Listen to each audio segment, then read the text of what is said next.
Alright guys, today I'm going to try to use the KC Welder Pro to weld a couple weak spots in my Hobie without melting my kayak. So let's see how it goes. First thing we got to do is get this kayak unloaded, and then I'm going to search through it with a flashlight to see if I have any more weak points than the one up front that I know about. Alright, I got it unloaded. Now what I'm going to do is I'm going to flip it so that the bottom of the hole is facing us. And when I do that, I'm going to take a bright flashlight. This one's a Streamlight HL, so it's generally about 600 lumens, and shine it through. And I'm going to try to enter it through the front hatch here, and hopefully we'll be able to see what we're looking for. Perfect. Alright, right there you can see it. Right here is just where the flashlight is shining. But if I put my hand there, you can see below it is where it's really weakened after all of these years of use. There you go. Now, try to shine it through the middle. The middle looks pretty much super solid. I have a good gouge right here I'm going to try to look at. Alright, that gouge looked okay. So the rest of the kayak, now let's get it stood up and try to weld it. Alright, first thing I'm going to do for prep, I'm going to use some Crazy Clean. It's going to get this nice and cleaned off, and then I'm going to use some glass cleaner because it's got a lot of alcohol content, so that should take all the oils out of it. I'm trying to stick to a lot of the same lines as when I weld at work, just with metal, not plastic. And basically a nice clean surface. Makes everything a little bit easier. Actually, now that I'm cleaning it, I can see the weak spot a lot better.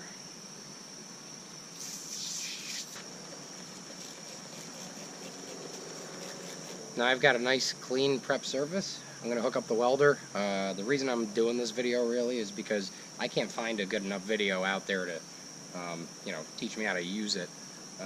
I see a lot of KC Welder versus the cheap knockoff videos, but nothing, that would really give me a good grasp of how to treat this thing. Unfortunately, I'm always quick to do things, so I'm not going to really practice, so I'm really hoping I just don't melt through this thing.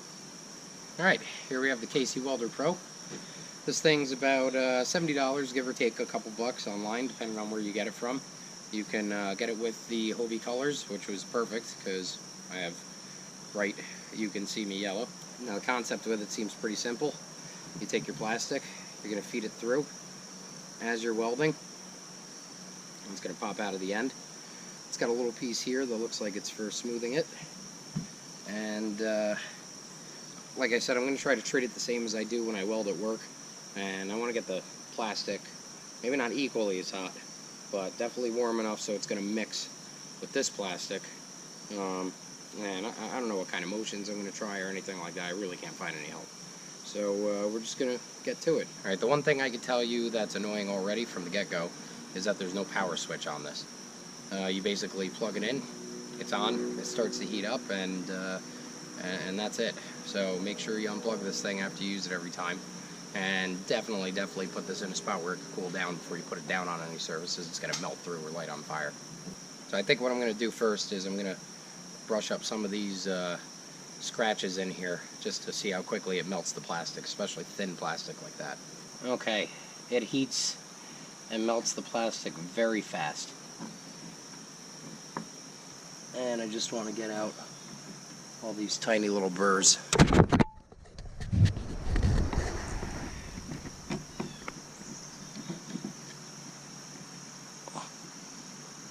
Try to get myself a nice smooth surface to work with. Now I'm going to take out my plastic to match. So now I have some of it fed in, and I'm pushing with a little bit of force to try to add a base layer here. Probably don't want to have your face as close as I do. I'm going to feed some more through.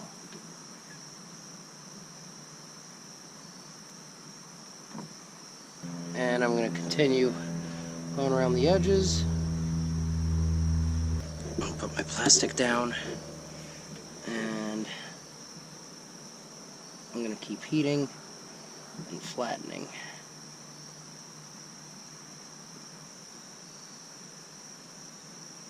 Now that I have my glob starting to take shape here, I'm going to keep moving over it so it starts to bind with the plastic. I'm going to continue trying to form it into the total shape of the hull.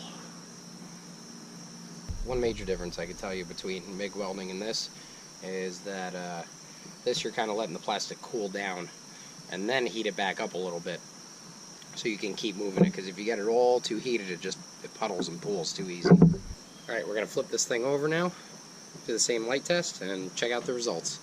Still got a lot of light shining through. We're going to give it another run.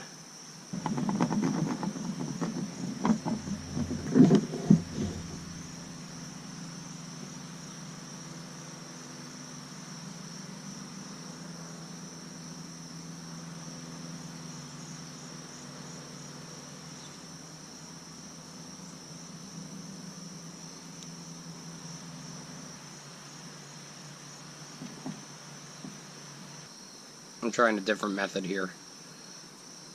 I'm going to get some plastic added to this first.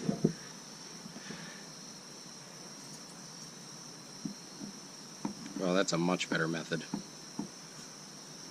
Okay, so this is definitely the best way to use it. Get a glob on there, okay, right on your tip.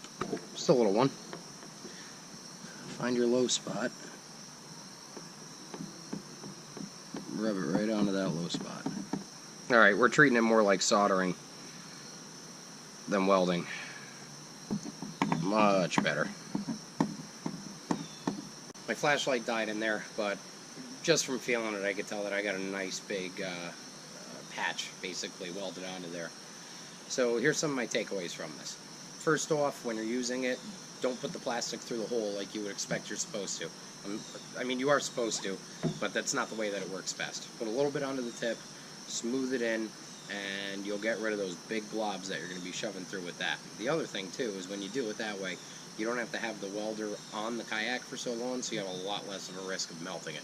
Takeaway number 2, definitely should have a power switch. That would make things a lot easier to just turn it off, although maybe they keep it as a safety thing that you have to unplug it. Takeaway number 3, if you're going to use that big metal patch that they give you with the kit and try to patch a big hole, one of these sticks is not going to do it. Just the tip of that used about a whole half a stick here. So you're going to want to order some more sticks of your exact color there. Takeaway number 4, the plastic definitely gets so hot that it turns a brown color from feeding it through the middle, and it's hard to smooth out.